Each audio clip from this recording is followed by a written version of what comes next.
তো নমস্কার বন্ধুরা, আশা করি তোমরা সবাই খুব ভালো আছো আর আমিও ভালো আছি। তো আজকে আমি এতদিন পর একটা বড় ভিডিও নিয়ে এসেছি তোমাদের সাথে, যে একটা ফুল প্রসেস কিভাবে কেক বানানো হয়। আই হোপ তোমাদের ভিডিওটি খুব ভালো লাগবে আর রিকোয়েস্ট করছি পুরোটা যাতে দেখে আমাকে কমেন্ট করে জানিও তোমাদের ভিডিওটি কেমন লাগলো। তো প্রথমে আমি ড্রাই ইনগ্রিডিয়েন্টস আর লিকুইড ইনগ্রিডিয়েন্টস এই দুটোকে ভালো মতো মিক্স করে নিচ্ছি। আর এটা হচ্ছে কাট ফুড মেথড। এটাতে কি হয়, এটাতে কেকটা ভালো মতো ফুলে ওঠে আর হচ্ছে সফট হয়। আর আমি তো বেকিং টিন ব্যবহার করি না, সেজন্য আমি এরকম প্লাস্টিকের বাটি যেগুলো হয় না, যে ওইরকম বাটিতে, মিষ্টির ডাব্বা বলে অ্যাকচুয়ালি এগুলোকে, ওই রকম ডাব্বাতে আমি কেক বেক করি। আর টিনে করলে কি হয় 30 মিনিটের মতো টাইম লাগে, আর মাইক্রোওয়েভে করলে কি হয় 2 থেকে 3 মিনিট লাগে হাইস্ট। তো এই ব্যাটারটাকে আমি দিলাম মাইক্রোওয়েভে আর বেক হয়ে চলেও আসলো কেকটা।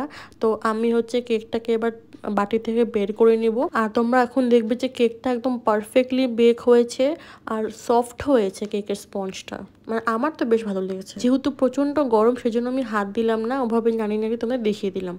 এবার হচ্ছে আমি আসলাম কেকের মেন জিনিসটাতে, যেটা হচ্ছে ক্রাম কোটিং আর ফ্রস্টিং করা।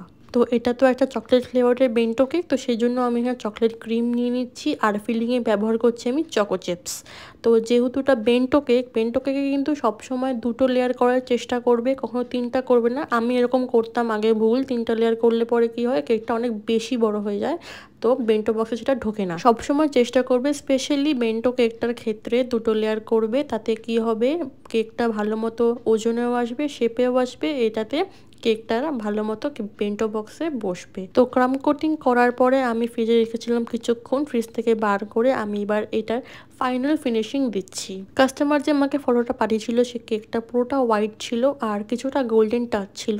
তো তার মতোই আমি কেকটাকে পুরোপুরি হোয়াইট রেখেছি। তো আমি এবার এখানে ফাইনাল ফিনিশিং দেওয়ার পরে কেকের শার্প এজেসগুলো নিয়ে আসছি। এটা করতে অনেকটা বেশ টাইম লাগে, যেহেতু ছোট কেক তো এগুলো, তো শার্প এজেসগুলো আনতে বেশ টাইম লাগে। তো ফটোতে দেখেছিলাম যে কেকের সাইডে রাফ এজেসগুলো রয়েছে, সেগুলোই আমি এখানে আনছি।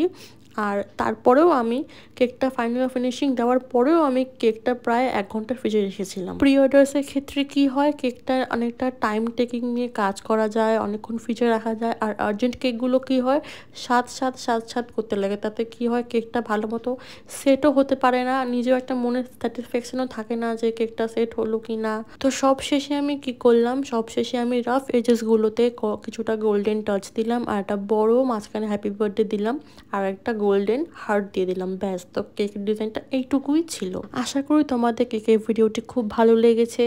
প্লিজ আমাকে সাবস্ক্রাইব করো, যাতে আমি আরও এরকম নিউ ভিডিও তোমাদের সাথে শেয়ার করতে পারি। আর তোমরাও আমাকে সাপোর্ট করো, যাতে আমি আরও মনে আগ্রহ আনতে পারি। তো ভিডিওটি এখানেই শেষ করলাম। আশা করি তোমাদের খুব ভালো লেগেছে। চ্যানেলটিকে মনে করে সাবস্ক্রাইব করবেন এবং লাইক করবেন। সবাইকে আজকের জন্য টাটা।